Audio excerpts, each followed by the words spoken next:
Okay, अस्सलाम वालेकुम everyone. Point में अहम नुकात में फर्स्ट पॉइंट जैसे कि आ रहा है कि मवालिद सलासा में शामिल है। तो मवालिद सलासा में शामिल है हैवानात, नबातात, जमातात, और जमादात को हम मादनियात भी बोलते हैं। तीन चीज़ें मवालिद सलासा, सलासा मतलब तीन चीज़ें जो है बहुत इंपॉर्टेंट है। प्लांट्स, एनिमल और मिनरल ऑरिजिन जो चीज़ें होती हैं वो सारी होती हैं तीन चीज़ें मवालिद सलासा। दूसरी चीज़ बात करते हैं ज़माना मुशर्रफ क्या होता है और ह्यूद क्या होता है। सबसे पहले आपने जो है ना साइंस में पढ़ा होगा केपलर्स लॉ, जो लॉ होता है ऑफ प्लेनेटरी मोशन। आपको पता है कि प्लेनेट की एक इलिप्टिकल ऑर्बिट है, वो अपने एक इलिप्टिकल ऑर्बिट में घूम रही है, ठीक है, तैर रही है एक मदार में अपने जो है ग्रेविटेशनल पुल की वजह से, सन की इमेंस ग्रेविटेशनल पुल की वजह से एक जो है एक इलिप्टिकल पाथ उसका बन जाता है सारी प्लैनेट्स का, जो कि एक मदार में एक इलिप्टिकल पाथ में घूम रही होती हैं। उसी को हम मदार कह रहे हैं। अच्छा, इस मदार में अगर प्लैनेट्स ईस्ट टू वेस्ट यानी कि जो मशरिक से मगरिब की तरफ अगर जो है इलिप्टिकल ऑर्बिट में जो घूमती हैं तो उसको हम बोलते हैं ज़माना मुशर्रफ। और अगर ह्यूद उस ज़माने को कहते हैं जो कि इसका ओपोजिट है, यानी कि एंटी क्लॉकवाइज जो है वो जा रही है, यानी कि मगरिब से मशरिफ की जानिब जा रही है, तो उसको ज़माना ह्यूद कहते हैं। और मदार जैसे बताया इलिप्टिकल ऑर्बिट्स तैर रहे हैं। ऑर्बिट एक कर्व्ड इलिप्टिकल पाथ है जिसमें जो प्लैनेट है उसका उस डायरेक्शन में वो घूम रहे हैं। जैसे कि आप देखते हैं कि हमारी जो प्लैनेट है, सैटेलाइट है, स्टार है, वो एक इलिप्टिकल ऑर्बिट में घूम रहे हैं, तो उसी को बोलते हैं मदार।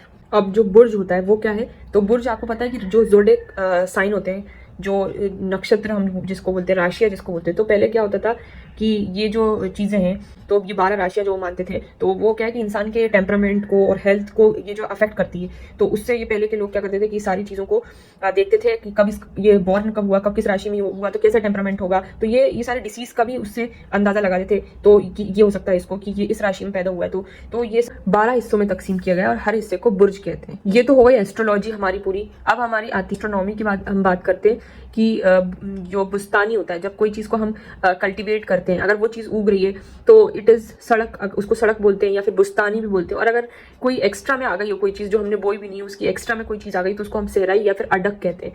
तो सड़क और अडक, बुस्तानी और सहराई, ठीक है। फिर हमें पता है कि फैट का मिजाज कैसा होता है कि आपका गर्म तर होता है, तर इसके अंदर तरी होती है। तो फैट का मिजाज इज़ वेरी इंपॉर्टेंट, कि पूछ लेंगे कि फैट का मिजाज क्या होता है। और फिर आता है आपका अक्सीर बदन। अक्सीर बदन क्या होता है, तो जो चीज़ जो है हमें ऐसी तमाम मुफरद और मुरक्कब दवाएं जो आज़ा रईसे के फ़ैल को बेहतर बनाकर और आज़ा की कमजोरी को दूर करके नई सेहतमंद कैफियत पैदा करती है। तो ये क्या है, अक्सीर बदन जो असर्शन रीजनिंग में आ सकता है कि वो क्या है, ये जो मुफरद और मुरक्कब दवाएं हैं जो आज़ा रईसा के फ़ैल को बेहतर बनाकर और आज़ा की कमजोरी को दूर करती, तो ये सारी चीज़ें आती हैं। फिर वो क्या क्या चीज़ें होती हैं, फॉर एग्जांपल आप याद कर सकते हैं ट्रिक से KBC, यानी कि K फॉर कुचला, B फॉर बलादुर एंड C फॉर सम्मुलफार। तो KBC से याद कर सकते हैं कुचला और बलादुर सम्मुलफार जो है, इन तीनों को अक्सीर बदन कहते हैं। फिर आपको पता है कि एंटीडोट क्या होता है, तिर्याक। तो तिर्याक वो दवाई होती है जो जहर के असरात को ज़ाइल करती है, तो इजाला करती है। तो अब आप इसके अंदर जो एग्जांपल के तौर पे आज रखेंगे, तो सबसे पहले तो तिर्याक लिख दो अपने। तो तिर्याक के अरबा पता है अपन को, तिर्याक फारूक पता है। फिर 2 मिट्टी होती है, तो गिले मखतूम और गिले अरमनी। फिर उसके बाद जहर से ही बना है जहर मोहरा। फिर अब जीम और हे के वर्ड से आ रहा है जदवार और हब्बुल वाक। तो इस तरीके से इसको याद रख सकते हैं। दूसरी बात आती है आपकी मुंतरिक और गैर मुंतरिक। मुंतरिक वो जमादात होते हैं जो हथौड़ी की चोट से बिखरते नहीं है। अब जैसे आपको पता है कि जब हम गोल्ड की बात करें, तो गोल्ड के आप कितने सारे शेप होते हैं, कितने सारे अलग अलग जो बहुत सारे वेराइटी ऑफ क्राफ्टिंग होती है, उसको मोल्ड कर सकते हैं हम, कैसे भी शेप दे सकते हैं। तो वो सारी चीज़ें कैसे दे रहे हैं, कैसे बात वो हो रही है, तो मुंतरिक है वो बिखरती नहीं है। उसके जो है आपकी ऐसी जमादात है जो कि बिखरती नहीं है। तो इसी तरीके से हम चांदी देखें, चांदी की भी अलग अलग जो है क्राफ्टेड चीज़ें आती हैं, तो अलग अलग डिज़ाइंस आती हैं। तो सोना है, चांदी है, तांबा है, रांगा है, लोहा है, जस्त है, ये सारी चीज़ें मुंतरिक है। अगर इनको आप हैमर करो तो हैमर से भी ये जो है इतने डक्टिलिटी मेलिबिलिटी इनकी है कि ये शीट्स में फॉर्म कन्वर्ट हो जाते हैं, लेकिन ये बिखरते नहीं है। जबकि उसी तरीके से अगर हम सॉल्ट की बात करें, आप देखते हो सॉल्ट यानी कि NaCl। अब NaCl एक रिजिड क्रिस्टल लैटिस होता है, आपको पता है क्यूब की तरह होता है, और इसके अंदर इलेक्ट्रोस्टैटिक जो आयनिक बॉन्ड्स होते हैं। अगर आपने उसको फोर्सली अगर आपने कुछ भी हथौड़ा मारते हो तो वो चार्ज हो जाते हैं आयंस, और इतनी तेजी के साथ फोर्सली अगर आप उसको मारते हो तो क्या होता है, चार्ज हो जाते हैं, और इतनी जल्दी उसकी रिपल्सिव फोर्सेस की वजह से शैटर हो जाते हैं।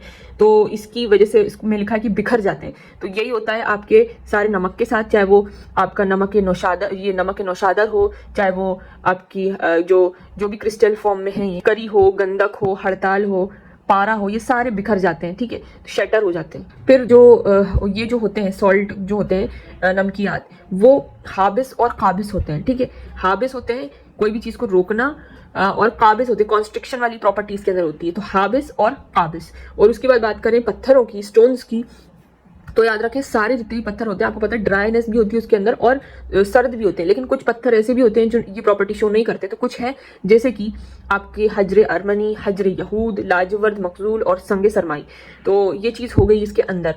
फिर हम बात करते हैं कि जो दवा होती है, ग़िज़ा होती है और जो पॉइजन होते हैं, ये तीनों चीज़ कैसे असर करती है। तो दवा जो होती है वो कैफियत से असर करती है, जो ग़िज़ा होती है वो मादे से असर करती है, और जो पॉइजन होता है वो सूरत नौइया से असर करती है।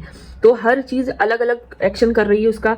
तो जब कैफियत से असर कर रही है तो ये हमारे बदन का पार्ट नहीं बनेगी, जबकि जो मादे से असर कर रही है, जो हमारी ग़िज़ा है हम जो खाते हैं, तो वो मादे से असर करती है, तो हमारे जो बदन का पार्ट बनती है। फिर जो ज़ुल्ख़ासा है, ज़ुल्ख़ासा जो होते हैं, तो ज़ुल्ख़ासा मतलब होता है सूरत नौइया, यानी कि मोड ऑफ एक्शन नहीं पता कि वो कैसे मोड ऑफ एक्शन है उसका, तो उसको जुल्खासा बोलते हैं। जो जितनी भी समय मतलब जो चीज़ें होती हैं, समय मतलब कंप्लीट पॉइजन जो होते हैं, तो जो पॉइजन होते हैं उसका जो मोड ऑफ एक्शन होता है वो होता है सूरत नौइया। अब जो 20 पॉइंट है वो बता रहा है कि जितनी भी आप ग़िज़ा जो आप ले रहे हैं, मीट, अंडा, मछली, दूध, अनाज, ये सारी चीज़ें जो है वो ग़िज़ाए मुतलक है। ग़िज़ाए मुतलक यानी कि इसका जो ग़िज़ा में जो है वो जो ग़िज़ाइयत ज़्यादा है, इसमें कोई भी दवा वाला पार्ट नहीं है। कोई ऐसा नहीं है कि हम एक ऐसे एज अ दवाई के तौर पे किसी को ये चीज़ देना है, बल्कि ग़िज़ा के तौर पे इसको देते हैं। जबकि अगर कोई बीमार हो जाता है तो हम उसको ऐसी ग़िज़ा देते हैं जिसके अंदर थोड़ा सा दवा का पार्ट भी होता है। जैसे कि अगर किसी के अंदर एनीमिया हो रहा है तो हम बोलते हैं कि आप जो है वो खाइए धुएं का जो है बोलते हैं कंज्यूम करने के लिए। उसी तरीके से पालक जो है वो भी आयरन की वजह से हम इसको बोलते हैं कि आप इसको खाइए। तो ये सारी चीज़ें होती हैं। पुदीना का इस्तेमाल करवाते हैं किसी को, अगर जैसे थोड़ा सा अपन शिकंजवीन भी बना के पीते हैं गर्मियों के अंदर। तो ऐसा दवाई के फॉर्म में हम फल, तरकारी जो है, पुदीना, बाकला, खरफा, पालक, बथुआ, ये सारी चीज़ों के अंदर दवाई ग़िज़ा यानी कि जो फर्स्ट नाम है इसका, तो जो दवा वाला पार्ट है इसमें ज़्यादा है। जबकि ग़िज़ा वाला पार्ट हमने ऊपर पढ़ा कि गोश्त, अंडा, मछली, दूध, अनाज, ये सारे में ग़िज़ा ज़्यादा है। जबकि एक चीज़ और होती है जिसका होता है ग़िज़ाई दवाई, यानी कि इसके अंदर दवा कम है, ग़िज़ा ज़्यादा है। तो ये है हमारी सारी सब्जियां, तरकारियां, शहद, गुड़, शक्कर, गेहूं, चना, अंडा, मछली, यानी कि इसके अंदर दवाई तो है लेकिन ग़िज़ा वाला पार्ट ज़्यादा है। तो जो वर्ड पहले होगा वो डोमिनेंट होगा। जैसे इसमें ग़िज़ा दवाई यानी कि ग़िज़ा पार्ट ज़्यादा होगा, दवाई ग़िज़ाई यानी कि दवा ज़्यादा होगी। और ऊपर जो है कि बिल्कुल ग़िज़ा, इसके अंदर दवाई बिल्कुल नहीं है, पूरी तरह ये ग़िज़ा है। तो वो है गोश्त, अंडा, मछली, जिसको हम जैसे प्रोटीन रिच फूड बोलते हैं। इसके अंदर कोई भी दवा नहीं होती। दवा होती है तो उसके अंदर हम जैसे बथुआ वगैरह खाने का बोलते हैं। और अगर आपको थोड़ा दवा का कॉन्स्टिट्यूएंट कम करना है तो फिर सब्जी, तरकारी और शहद। आपको पता है कि शहद हम रोज़ हम बहुत ज़्यादा फ़ायदे होते हैं शहद के, हनी के, और रोज़ हम इसको ले सकते हैं। और ये कोई हमें वो नहीं करता, हम दवाई के तौर पे नहीं बल्कि जो है तग़ज़िया पहुँचाता है। और तरीके से गेहूँ है, चना है, अंडा है, मछली है, ये सारी चीज़ें ग़िज़ाई दवाई हैं।